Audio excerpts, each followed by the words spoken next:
Assalamualaikum warahmatullahi wabarakatuh. Kami dari kelompok 2, kami akan mempresentasikan tugas akhir kami di mata kuliah SBP ini, sistem berbasis pengetahuan.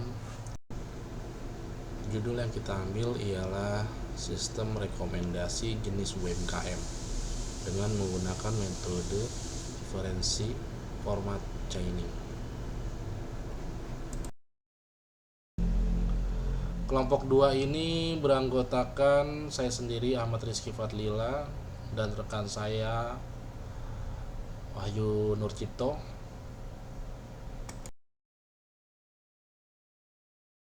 Di poster ini dibuat untuk menunjukkan bagaimana fakta, aturan, dan tujuan bekerja dalam satu sistem pakar. Menjelaskan penerapan metode forward chaining mulai dari fakta awal dari pengguna, proses inferensi, sampai kesimpulan, yaitu jenis UMKM paling sesuai itu apa yang akan nanti didapat dalam aplikasi tersebut.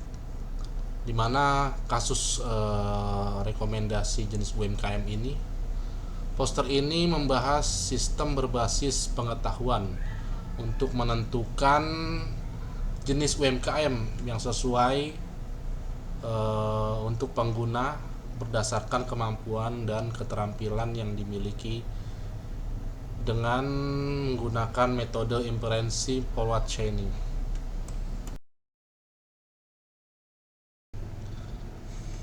Terdapat pengkodean yang diperoleh saat akuisisi pengetahuan, identifikasi fakta, premis, A1, A2, A3, A4, A5, A6 dengan keterangannya, yaitu A1 memahami dasar kewirausahaan, A2 menguasai pemasaran digital, A3 mampu mengelola keuangan sederhana, A4 menguasai media sosial, A5 memahami operasional bisnis, A6 mampu berkomunikasi dengan baik.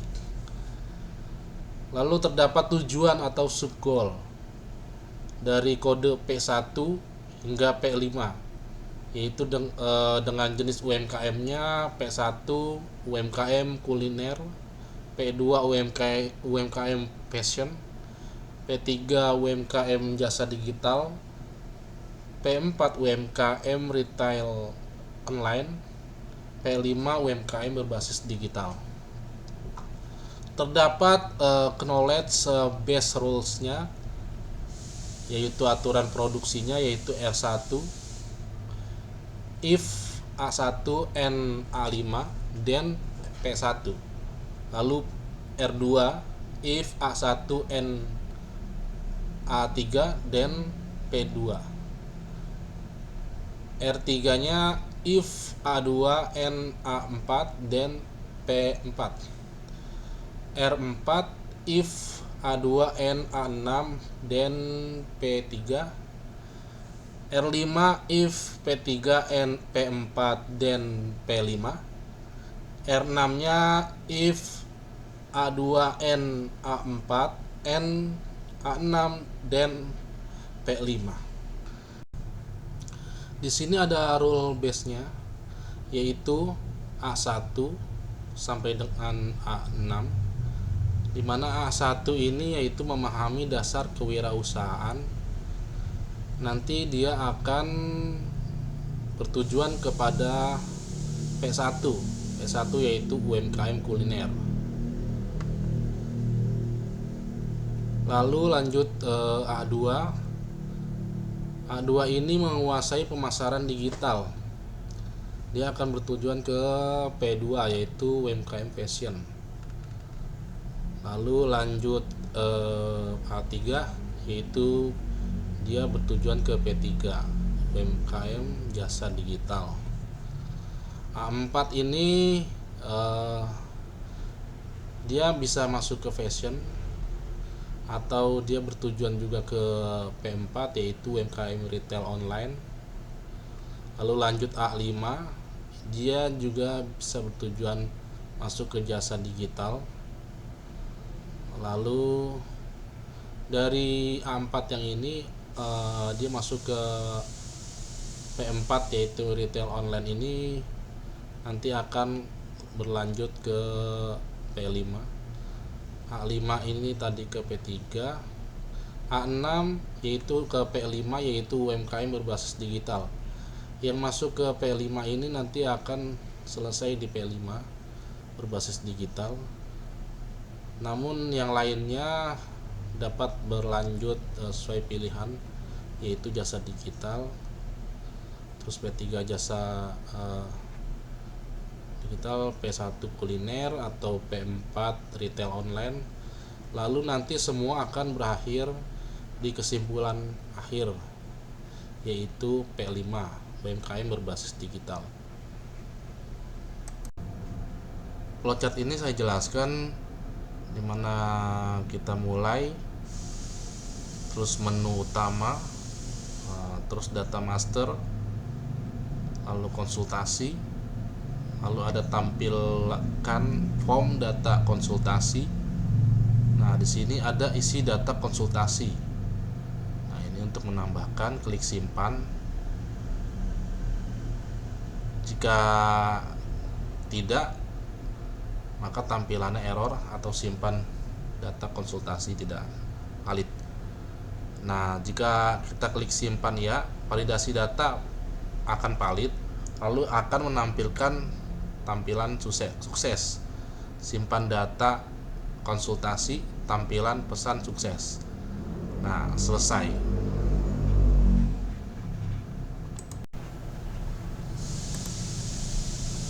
Ini adalah halaman login aplikasi kelompok 2 dengan berlogokan Jumat Flower Hunt, yaitu logo kita atau logo yang diambil dari UMKM saya pribadi. Di sini mari kita masukkan username admin 12, lalu kita masukkan passwordnya. Nah, ini halaman berandanya.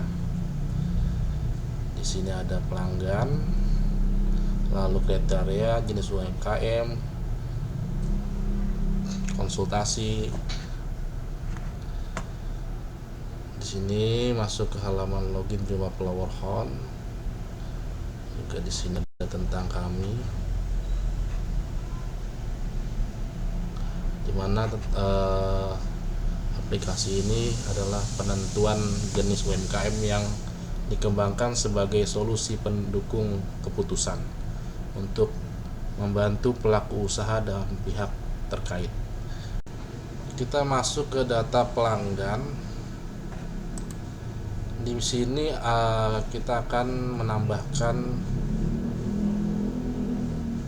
nama pemilik yaitu Asep. Lalu kita jenis kelamin, alamat, kita input. Oke. Nah, untuk ID ini sudah otomatis. Sebelumnya ada 4 yang sudah kita tambahkan, lalu kita simpan. Nah, jadi di daftar di sini bertambah, yaitu Asep Swab dengan ID 005 belakangnya sudah berurut ya dari ID pelanggan. Lalu kita sudah tambahkan. Lalu kita konsultasi. Konsultasi ini kita masukin nama pemilik yang tadi kita tambahkan ya. Yang tadi kita tambahkan yaitu si Asep. Kita masukin. Kita pilih kriteria satunya. Di sini ada penjelasan rules-nya. Oke, kita masukin. Kita klik. Jadi sudah ada pilihan listnya ya. Di sini kita pilih lagi kriteria 2-nya.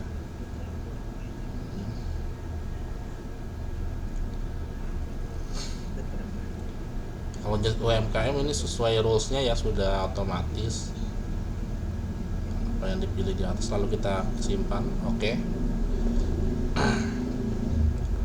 Setelah masuk ke konsultasi ini berhasil disimpan. Setelah kita tampilkan laporan data konsultasi, kita klik tampilkan, muncul 5 orang yang kita input. Nah, yang input baru ini si Asep. kita cetak ya, contoh ya, kita cetak. Nah, ini muncul. Nanti di sini ada persenannya. Kita klik 75%. Nah, kelihatan. Sini ada di konsultasi, ada tanggal layanan. Nah, ini konsultasinya, ada tanggal layanan, nama pemilik Asep Sueb, jenis kelamin laki-laki, alamatnya berikut. Oke. Kemudian dilakukan pelanggan sebagai berikutnya, UMKM fashion, yang dipilih jenisnya dan usahanya, keterangannya. Ini hasilnya. Setelah itu kita lihat ke pelanggan. Jadi nanti di sini akan kita bisa tampilkan semua pelanggan, lalu kita cetak. Nah, ini semua pelanggan yang ada di Cuma Flower Horn. Oke, ini tampilannya ya, laporan data pelanggan. Oke, kita close. Mungkin segitu saja aplikasi yang kami buat dari kelompok 2. Kurang lebihnya saya mohon maaf. Wabillahi taufiq wal hidayah. Wassalamualaikum warahmatullahi wabarakatuh. Salam sukses.